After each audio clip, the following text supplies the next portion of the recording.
FNAF is pretty well known for having animatronics. However, there are some characters which fall under the radar. These are secret animatronics, and they often leave you with more questions than answers. So with that, here is FNAF's most secret animatronics. Enjoy. So in number 10, this is going to be Golden Freddy, the most OG secret animatronic on this list. This one is a classic. Golden Freddy acts as FNAF 1's secret animatronic. To get Golden Freddy, if you go toward the west hallway and you repeatedly go onto this camera, there's a chance that you may see something happen to that poster with Freddy. Freddy may morph his face, and if you're very lucky, there's a 1 in 1500 chance you could get a Golden Freddy face. And if you get this, once you exit the camera, Golden Freddy will be in your office. To get rid of Golden Freddy, you simply need to reactivate the camera and Golden Freddy will go away. If you fail to do this, well then Golden Freddy will jump scare you. A thing I like about Golden Freddy is that the jump scare actually crashes your game. So if Golden Freddy jump scares you, well, your game will completely crash. Next is going to be JJ in FNAF 2. JJ is a reskin of BB, but just the female version of BB. And to get JJ, there's a 1 in 1500 chance that when you are in your office, JJ could be in there. So if you do see JJ in your office, and to see JJ, it's very sneaky, but she will be underneath your desk looking at you dead on. I like how cheeky JJ is. I mean, you can barely see her, but she's definitely looking at you. She's point blank staring at your soul. It's a very cool Easter egg, and I love the fact that JJ is very sneaky in the office, and it just makes it all the more better when you randomly bump into her. Moving on, this is going to be Endo, and specifically in FNAF 2 and FNAF 1. In both games, Endo has a chance of spawning in the cameras. For FNAF 1, this is in the pass and service room. Endo may move his head a little bit, and it's very, very slight, but you can notice a difference in the head movement if you do get the Easter egg. And in FNAF 2, if you fail to wind the music box, there is a chance that Endo will spawn in your game, either being in the music box room or being in the vents. And it's a very awesome Easter egg, and there's actually two. They're different in FNAF 2 and FNAF 1, and I like that both of them kind of act the same way, giving Endo its own type of character, which is further expanded in games like Security Breach, Help Wanted 2. It's just really awesome that this is where kind of we saw the original interpretation of Endo.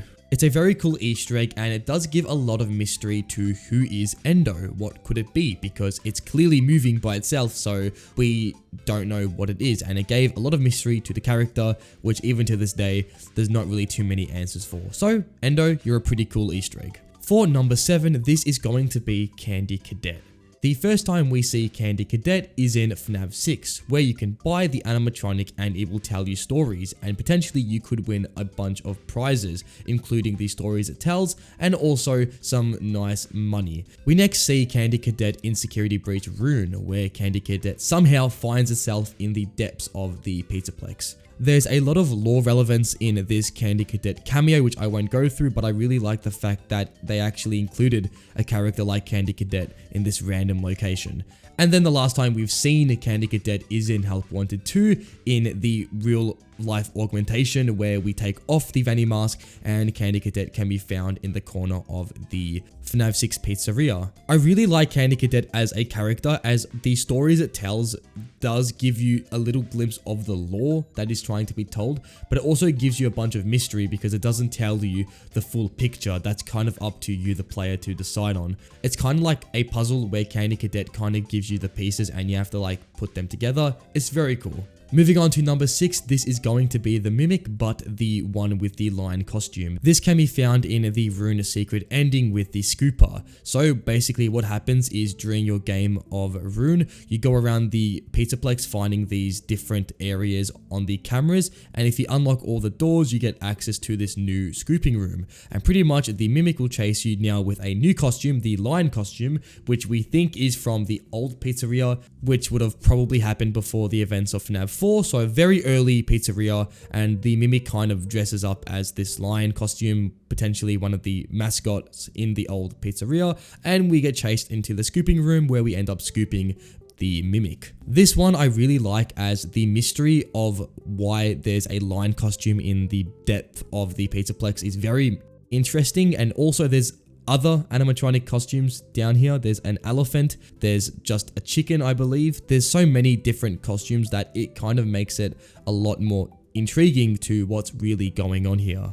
For number 5, this is going to be Shadow Dee Dee from UCN, and Shadow Dee Dee is Dee Dee, but a shadow version, and she can be found in your normal game, which there's a very low chance she can spawn in. She usually spawns in on the 50-20 mode, but if you do get her in a normal mode, well, congrats, but when she does spawn in your game, she adds a secret animatronic to your game, and these secret animatronics include Lolbit, RWQ, just Shadow Bonnie, Mini Renas, Nightmare Chica, Plushtrap, and Fredbear. Shadow Dee Dee is very cool as she kind of is a character that shouldn't belong in UCN but is in there, and I really like the mysteriousness to her adding other animatronics from different areas which aren't already included in UCN. She's a mysterious character, and even to this day we don't know what her character even is. She just exists. It's kind of like Shadow Bonnie. We don't know the origins, but it's good to theorize about. So Shadow Dee Dee, you're in number 5. Next on the list is Fredbear from UCN. Fredbear is a character which you can't spawn in with Dee Dee or Shadow Dee Dee. The way to get Fredbear is you need to get 10 coins. Once you've done this, buy the Death Coin, and after that you need to wait till Golden Freddy appears in your office. When Golden Freddy appears, use the Death Coin and Fredbear will jump scare you. I really like how secret Fredbear is because at a first glance,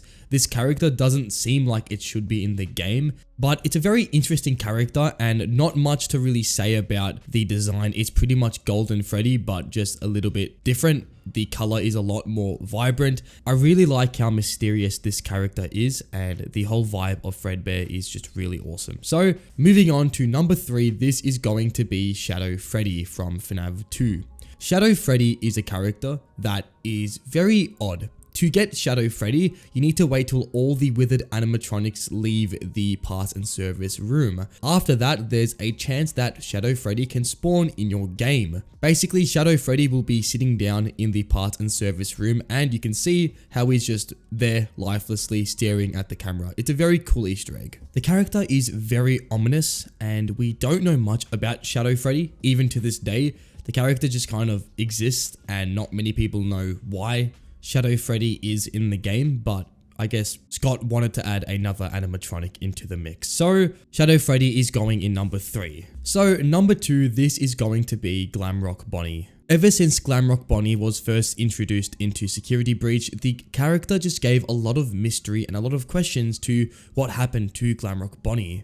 This mystery lasted through Security Breach, and it wasn't until Rune where we finally understood what happened to Glamrock Bonnie. Pretty much, Monty grows jealous of Glamrock Bonnie, so Monty attacks Glamrock Bonnie and ends up destroying the animatronic. It's a very simple story, but the whole mystery of it lasted a long time, and even to this day, we don't know if that's exactly what happened. You know, the mimic may have disguised herself as Monty, but we don't know.